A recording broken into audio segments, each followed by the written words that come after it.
मेरा नाम धनंजय राय है और मैं आप सभी का स्वागत करता हूं मेरे खतरनाक यूट्यूब चैनल पे, जिसका नाम माई एनेक्डोट्स है। आज हम बात करने वाले हैं हमारे 26 जनवरी रिपब्लिक डे पे, जिसे हम गणतंत्र दिवस भी कहते हैं। ये पर्व बहुत ही इम्पोर्टेंट है हमारे लिए। ये 1950 से 26 जनवरी 1950 से मनाया जा रहा है। इस दिन हमारा संविधान लागू हुआ था, इसलिए ये उतने टाइम से मनाया जा रहा है। और ये हर कॉलेज, हर स्कूल में मनाया जाता है। इस टाइम में, इस 26 जनवरी को सारे स्कूल में सभी बच्चे पार्टिसिपेट करते हैं सभी चीज़ों में, और इसमें पीटी भी होती है और सभी बच्चे पार्टिसिपेट करते हैं। तो इसमें क्या होता है कि सभी पार्टिसिपेट करने के बाद, सारे प्रोग्राम ख़त्म होने के बाद, लास्ट में जब ख़त्म होने के बाद सब कोई घर जाने वाला रहता है तो सबको लड्डू दिया जाता है, जिसमें 4-4 लड्डू होते हैं। एक पैकेट में लड्डू रहता है, इसमें 4-4 लड्डू होते हैं। और सबसे इम्पोर्टेंट तो भाई, उस टाइम पे हम लोग छोटे थे, लगभग क्लास 6 या 7 में थे उस टाइम पे, तो उससे भी छोटे होंगे आई थिंक। तो उस टाइम पे अपने को इतना ज्ञान नहीं था ये सब चीज़ों के बारे में, तो हम लोग इस पर फोकस नहीं करते थे। फोकस किस पे करते थे? सिर्फ लड्डू पे। लड्डू इम्पॉर्टेंट था, बाकी कुछ नहीं इम्पॉर्टेंट था अपने लिए। सबसे ज़्यादा लड्डू इम्पॉर्टेंट थे अपने लिए। तो उस टाइम पे क्या थे कि जब हम छोटे थे, जब मैं क्लास 5 या 4 में था, तो उस टाइम पे हम लोग की छुट्टी कर दी जाती थी, क्योंकि हम लोग को इतना नॉलेज रहता नहीं था। हम लोग को छुट्टी करके हम लोग को भेज दिया जाता था। और बाकी जितने बड़े क्लास के रहते थे, 6, 7, 8, 9 के बच्चे, उनको रोक के उनसे प्रोग्राम करवाया जाता था, पीटी की करवाई जाती थी, और सभी चीज़ों में पार्टिसिपेट करते थे बच्चे वो। तो जब प्रोग्राम सब ख़त्म होता था तो उनको लड्डू मिला करता था, तो हमें भी लड्डू चाहिए था। अब हमको लगता था कि हम लोग को भगा दिया गया, हम लोग को लड्डू मिला नहीं है, भैया लोग को लड्डू मिल रहा। हम लोग बाहर, गेट के बाहर ऐसे खड़ा होके पकड़ के चैन गेट अपना जो भी था देखा करते थे, भाई इनको लड्डू मिल रहा है, ये मिल रहा है, वो मिल रहा है। तो हम लोग क्या डिसाइड किए, हमारा एक ग्रुप था, फ्रेंड सर्कल ग्रुप था, तो छोटा सा ग्रुप था, मतलब उस टाइम पे उतना ही क्या ग्रुप पर थे, 1-2 दोस्त थे छोटे पे भी। तो हमने सोचा कि चलते हैं चलते हैं अपने भैया का जो भी सेकंड ड्रेस है उसको पहनते हैं और उसको पहन के इंटर कर जाते हैं, हम भी लोग लड्डू लेते हैं। ऐसा हमने सोचा, प्लान किया। तो सभी दोस्त, मतलब 2 दोस्त थे अपने, वो दोनों बोले कि हाँ चल ठीक है भाई, करते हैं, ट्राई कर सकते हैं इसको अपन। तो हम लोग क्या किए कि अपने भैया का मम्मी को बताए बिना, मम्मी को किसी को नहीं बताए, और भैया का ड्रेस धीरे से पहने, पैंट पहने, शर्ट पहने, और बस वो जूता बियर किया और फिर धीरे से निकल गए। और वो जो हम लोग का स्कूल का गेट था, वो सबसे बड़ा गेट था, उसके बीच में एक छोटा सा और गेट रहता था। हम लोग उसमें से इंटर किया। जब लड्डू मिलने की बारी आई, जब सारे प्रोग्राम ख़त्म हो गए, तो जब लड्डू मिलने की बारी आई तो हम लोग धीरे से लाइन में लग गए और भाई लड्डू लेने पहुँच गए।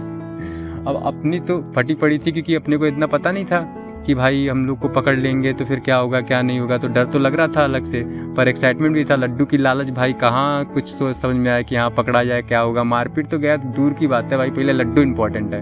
हम बोले भाई लड्डू तो चाहिए, चाहे मार पड़े चाहे पीट पड़े, कुछ भी पड़े, लड्डू तो चाहिए अपने को। तो हम बोले भाई चलते हैं। लाइन में लग गए, हाथ गोड़ तो काँप रहे थे कि सर देंगे कि नहीं देंगे। पता चला पकड़ के कूट दे सर हमको। हम लोग को तो बस यही लग रहा था भाई अब कुटाएंगे।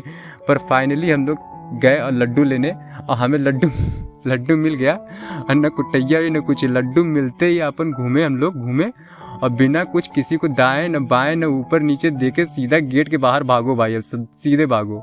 हम लोग निकल गए। तो मतलब यही छोटी सी अपनी स्टोरी थी, और बात यहीं तक नहीं ख़त्म होती। ये तो अपना यहाँ का था, अपने मतलब भैया के कॉलेज स्कूल का था।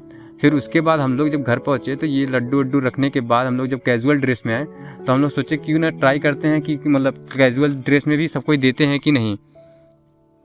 तो यहाँ तक यही नहीं, कैजुअल ड्रेस में भी अपने उसी भैया के कॉलेज में ही गए कि शायद इस बार सर पहचान ना पाए, और कैजुअल ड्रेस मतलब ये नॉर्मल ड्रेस है, शायद मिल जाए, एक और बार लड्डू मिल जाए 4। वहाँ पे हम लोग दोबारा लालचपंती देख रहे हैं आप लोग, मतलब लड्डू की लालच उस टाइम पे छोटे पे क्या थी। वहाँ में दोबारा गए, हम लोग दोबारा गए और लेने गए भाई। पर उस समय हम लोग को लगा सर नहीं पहचाने, पर सर कम चतुर थे क्या भाई, उन लोग भी होशियार थे भाई। पकड़ लिए, बोले बेटा कपड़ा पहन के आ रहा हो, फिर कपड़ा उतार के आ रहा हो, तुमको हम क्या चूतिया दिख रहे हैं? निकल पहली फुर्सत से निकल। हम लोग भागे भाई वहाँ से। फिर यहाँ तक यही नहीं ख़त्म होता लड्डू की स्टोरी। उस दिन मतलब लड्डू ही चाहिए था, बाकी कुछ नहीं चाहिए था, कुछ इंपॉर्टेंट नहीं था, सिर्फ लड्डू इंपॉर्टेंट था अपने नज़रिए से अगर देखा जाए उस छोटेपन पे। तो हम लोग के इधर मतलब रेणुकूट टाउन में, जो अपना टाउन है, यहाँ पे 4-5 स्कूल्स हैं, जैसे कि महिला मंडल हुआ, हायर हुआ, मोंटेसरी हुआ, और क्या कहते हैं ये आर्य समाज हुआ। ये सब 3-4-5 स्कूल हैं जो हमारे नियर बाई थे, जिसमें हम लोग जा सकते थे। हम लोग बारी सब में गए, और यहाँ तक कि सब में गए और फेल नहीं हुए, सब में लड्डू लेके आए, सब में। भले से कहीं से 2 लेके आए, कहीं से 4 लेके आए, कहीं से कुछ लेके आए, पर मिला सब में से। तो फाइनली यही मतलब था अपना रिपब्लिक डे का, गणतंत्र दिवस का 26 जनवरी का, कि अपने को लड्डू चाहिए था। अब इतना तो ज्ञान नहीं था कि ये दिन किस लिए मनाया जाता है, क्या था क्या नहीं था, तो इस पर फोकस नहीं था। अपने को लड्डू चाहिए था जो हम लोग को मिला। तो इस स्टोरी में बस यही फन स्टोरी थी अपनी, जो छोटी सी थी, जो मैं आप लोग से शेयर करना चाहता था अपनी स्टोरी। तो गाइज़ यही अपनी स्टोरी थी। अगर आप लोग को थोड़ी सी भी रिलेटेबल लगी हो अपने आप से तो कृपया शेयर करिएगा, शेयर सब्सक्राइब और लाइक जरूर करिएगा, और कमेंट करके जरूर बताइएगा कि रिलेटेबल लगी कि नहीं लगी। Thank you guys for the listening and watching. Thank you so much.